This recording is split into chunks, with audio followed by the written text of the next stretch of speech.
La cosmovisión andina. Para empezar, tendríamos que primero interpretar y definir que cosmovisión no es solamente una forma representativa de la lógica andina, ¿ya? Que está en todo este territorio del altiplano, sino la cosmovisión la tiene cualquier tipo de sociedad con esas particularidades culturales, porque es la manera de cómo ve su mundo, de cómo actúa e interactúa con el otro, es decir, con su propia sociedad, ¿ya? Y dentro de ello está todo el elemento simbólico, están sus leyendas, están sus mitos, está todo su folk. Entonces la cosmovisión, en cierto sentido, es todo lo que nos rodea y cómo nosotros interpretamos a todo lo que nos rodea, a lo que nosotros consideraríamos este mundo, ¿no? En ese sentido, la cosmovisión andina como tal tiene también sus particularidades estructurales, ¿ya? En ese sentido, uno de los elementos principales de la forma de cómo ves un mundo es que en la lógica andina ve que la naturaleza es un ente vivo y como un ente vivo, pues este ente vivo, así como da, también necesita recibir. A eso entonces podemos entender el por qué siempre las particularidades de las lógicas andinas es que la Pachamama llega a ser pues ese cosmos vivo, porque la Pachamama no es solamente es una representación de la tierra, ¿ya? No es solamente una forma de ver a la Pachamama bajo particularidades de la fertilidad, sino la Pachamama también es ese mundo cosmogónico donde están las leyendas, los mitos. Es decir, la Pachamama prácticamente tiene toda una polisemia de particularidades que le hacen ser parte constitutiva de las formas en las cuales el andino se ve representado.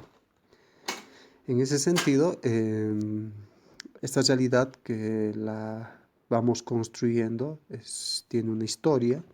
Esta historia está basada en la génesis de de los pueblos que han hecho que surja esta otra realidad cultural. Está nuestro entorno natural, es decir, ahí está la fauna, está la flora, está pues todo lo que vemos, nuestras montañas, nuestras piedras, es decir, todo ese entorno natural hace también parte de nuestra cosmovisión. Y obviamente Bolivia, dentro de esa lógica de la cosmovisión, tiene sus particularidades en diversidad.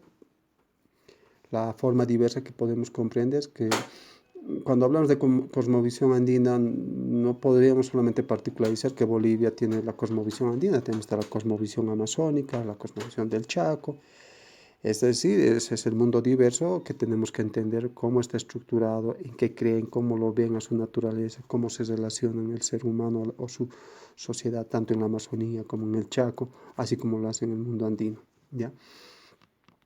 En ese sentido, pues para hablar específicamente de la cosmovisión andina, les había establecido que la cosmovisión está basada pues en nuestra relación con la naturaleza como la Pachamama, está relacionada con la institucionalidad ya muy estructurante como es la reciprocidad, que es un principio, un valor muy importante dentro de la lógica andina y este valor nosotros las vemos como el AIN y la MINCA, ya que llegan a ser elementos de reciprocidad y son particularidades de ayuda mutua que se hacen entre las personas.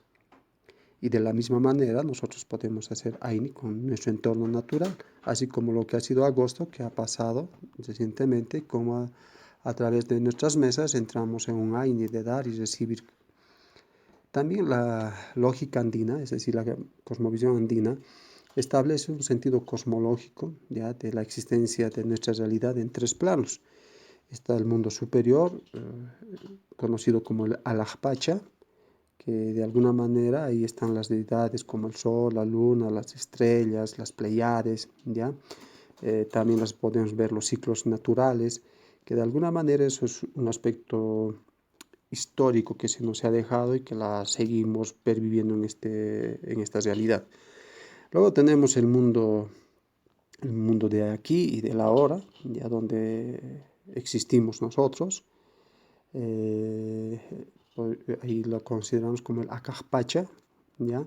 El aquí y el ahora, y el mundo inferior, que es el Ukupacha, que es el mundo del subsuelo, donde están las entidades como la Pachamama, que está muy relacionada con las lluvias, con la fertilidad, ¿ya?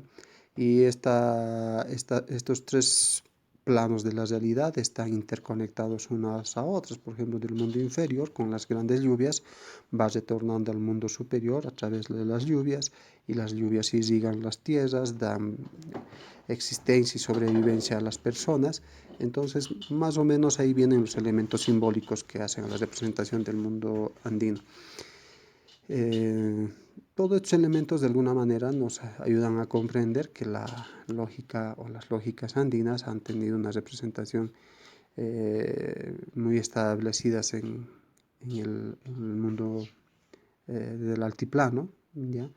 Y bueno, pues otro de los elementos que podemos considerar del mundo andino está la dualidad andina, lo que está arriba, lo que está abajo, Anampacha, Urimpacha, Hanan, que está en el mundo de arriba, Urin, lo que está en el mundo de abajo, que es una representación de lo masculino y lo femenino, y que ahí ingresa y podríamos considerar el mundo de la complementariedad andina, es decir, como el hombre y la mujer es un elemento de complementariedad.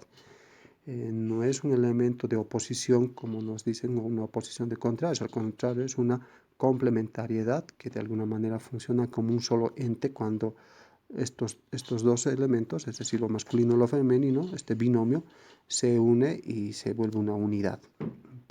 Ese es otro de los elementos y bueno, ahí deviene pues su concepto filosófico, podríamos decir, de esta forma de sentir nuestra vida a través de los ritos, a través de nuestra creencia religiosa en el mundo de la naturaleza, es decir, hay un cierto sentido del panteísmo. Estamos muy relacionados al cosmocentrismo más que al antropocentrismo. ¿Qué quiere decir eso? Que nuestra forma de entender no es a partir del hombre, sino a partir del cosmos, de cómo está construida nuestra naturaleza, y nosotros somos parte de ello, que es otra parte estructural de nuestra forma de entender.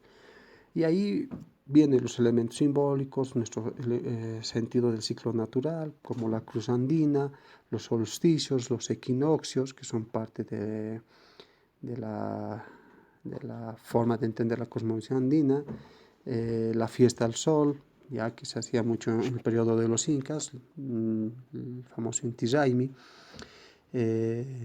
y de alguna manera esta es pues la manera de la cosmovisión, y lo que festejamos, lo que practicamos es parte de nuestra costumbre. Y bueno, de alguna manera difiere muchísimo a las lógicas occidentales, que las lógicas occidentales no considerarían que una montaña tuviese vida o que tendría esa forma de existencia que está relacionada a las personas. En cambio, en las lógicas andinas, sí, las montañas son muy importantes. Ahí están estos uyuwiris que tienen descendencia, que tienen, podríamos decir, ese inicio de poblaciones que han preexistido y ahora siguen existiendo a través de nuestros pueblos, a través de las personas, a través de los ritos y de las costumbres. Eso podríamos entender entonces como cosmovisión andina, como una manera de ver cómo está estructurada nuestra historia, nuestra sociedad, nuestra cultura, y cómo a partir de ello pues nosotros vivimos o sabemos vivir o convivir con los demás. Entonces, no solamente tenemos que entender en ese sentido que hay una cosmovisión andina boliviana, no. Es la cosmovisión, y si queremos entender, cuando hablamos de cosmovisión de Bolivia, tendríamos que entrar en las tres categorías, como decía anteriormente. Hablar de la cosmovisión amazónica, hablar de la cosmovisión del Chaco, del altiplano, etcétera, porque somos un país plural, y dentro de nuestras lógicas plurales tenemos muchas cosmovisiones, muchas formas de ver nuestro mundo.